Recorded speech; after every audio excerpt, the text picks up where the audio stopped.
Hi friends, கேளம்பாக்கத்தில் புதுசாக DMart open பண்ணியிருக்காங்க. அந்த கடைக்கு தான் நம்ம போயிட்டு இருக்கிறோம்.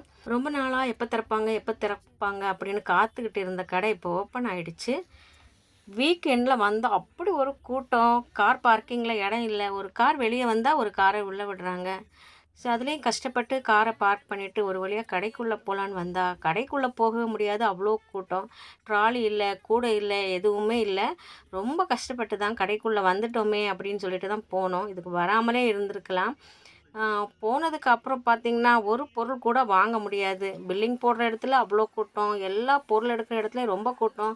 இந்த கடை புதுசாக ஓப்பன் பண்ணியிருக்கனால எந்த பொருள் எங்கே இருக்குன்னே தெரியாது. நம்ம தேடி தேடி தான் பார்த்து எடுக்கணும். சரி, இந்த கூட்டத்தில் என்ன வாங்குறது, எப்படி வாங்குறது ஒன்றுமே புரியலை. சரி, ஒரு லஞ்ச் பாக்ஸ் வாங்கலாம் அப்படின்னு சொல்லிட்டு வந்துட்டு தேடி எடுத்து ஒரு லஞ்ச் பாக்ஸை வாங்கிட்டோம். நல்லா தான் இருந்துச்சு. ஹாட் பாக்ஸ் மாதிரி அதில் சாப்பாடு வச்சோன்னா சூடாக அப்படியே இருக்கும்னு நினைக்கிறோம். பார்க்கலாம், யூஸ் பண்ணும்போது தான் தெரியும். டிமார்ட்டில் எப்போவுமே பன்னீர், பட்டர், சீஸ் இது எல்லாமே கொஞ்சம் ரேட் கம்மியாக இருக்கும் மற்ற கடைங்களை விடவும். அதனால் எப்போவுமே டிமார்ட் போனோன்னா பன்னீர், பட்டர், சீஸ் இந்த மாதிரி பொருளெல்லாம் கொஞ்சம் தேவைக்கு, ஒரு மாதத்து தேவைக்கு வாங்கிடுவோம். அதை மட்டும் எடுத்தாச்சு. அடுத்து பார்த்திங்கன்னா வேறு ஏதாவது வாங்கலான்னா கூட்டம், வாங்கவே முடியாது. இன்னும் இதெல்லாம் வாங்கிட்டு எப்படி பில் போடுறது, அது வேறு. சரி, வந்ததுக்கு ஏதாவது வாங்கணுமே அப்படின்னு சொல்லிட்டு கொஞ்சமாக பொருள் வாங்கிட்டு நாங்கள் வந்து பில்லிங்கில் நின்று எப்படியோ வந்து ஒரு லைனில் ஆள் கம்மியாக இருந்தது, அந்த லைனில் போய் நின்று சீக்கிரமாக பில் போட்டுட்டோம். நீங்களும் வீக்கெண்ட்லலாம் இந்த கடைக்கு வராதிங்க, ரொம்ப கூட்டமாக இருக்குது. புதுசாக ஓப்பன் பண்ணதுனால எந்த பொருள் எங்கே இருக்குதுன்னு நமக்கு தெரியாதனால ரொம்ப கூட்டம். பொருளும் தேடி எடுக்க முடியல. அந்த கடையில் இருக்கவங்களுக்கே எந்த பொருள் எங்கே இருக்குதுன்னு தெரியல. இவ்வளோ தூரம் வந்துட்டு எப்படி சும்மா போகிறது அப்படின்னு சொல்லிட்டு கொஞ்சமாக பொருள் வாங்கிட்டு கிளம்பிட்டோம். நாங்கள் பார்க்கிங்கில் தாங்க ஆள் கம்மியாக இருக்குது. கடையிலெல்லாம் செம்ம கூட்டம்.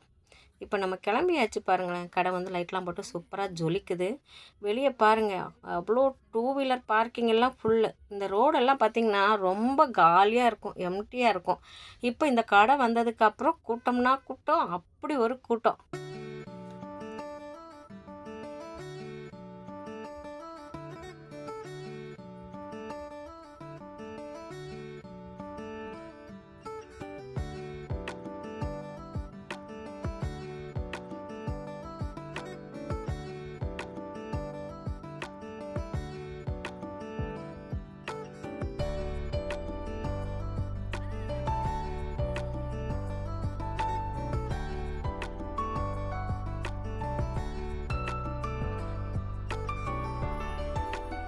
ஒரு வழியாக வீட்டுக்கும் வந்து சேர்ந்தாச்சு. என்னென்ன பொருள் நம்ம வாங்கியிருக்கோன்னு பார்க்கலாம். லஞ்ச் பாக்ஸ் ஒன்று சொன்னேன்ல, அதுதான் இது.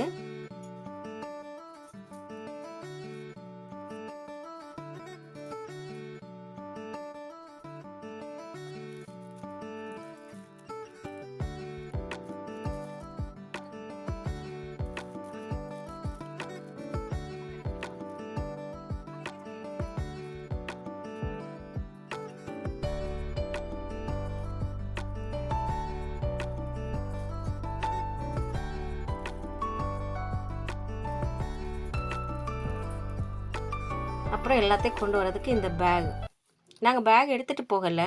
நம்ம ட்ராலியில் பொருளை வாங்கிட்டோன்னா அப்படியே பார்க்கிங்கில் கொண்டு வந்து ட்ராலிலேருந்து பொருளை வந்து நம்ம காரில் ஷிஃப்ட் பண்ணிடலாம். ஆனால் எங்களுக்கு ட்ராலி கிடைக்கல, அந்த பேஸ்கெட் தான் கிடச்சிது. பேஸ்கெட்டை வந்து கடைக்குள்ளே இருந்து வெளியே எடுத்துகிட்டு வர அலௌட் இல்லையா. அப்புறம் இந்த பொருளெல்லாம் எப்படி கொண்டு வரது அப்படின்னு சொல்லிட்டு தான் இந்த பேக்கை வாங்கிட்டோம். நீங்கள் டிமார்ட் போயிருக்கீங்களா? உங்களுடைய அனுபவம் எப்படி இருந்தது அப்படின்னு கமெண்டில் சொல்லுங்கள். முடிஞ்ச வரைக்கும் சாட்டர்டே சண்டே டிமார்ட்டில் போகாதீங்க. ரொம்ப ரொம்ப கூட்டமாக இருந்தது.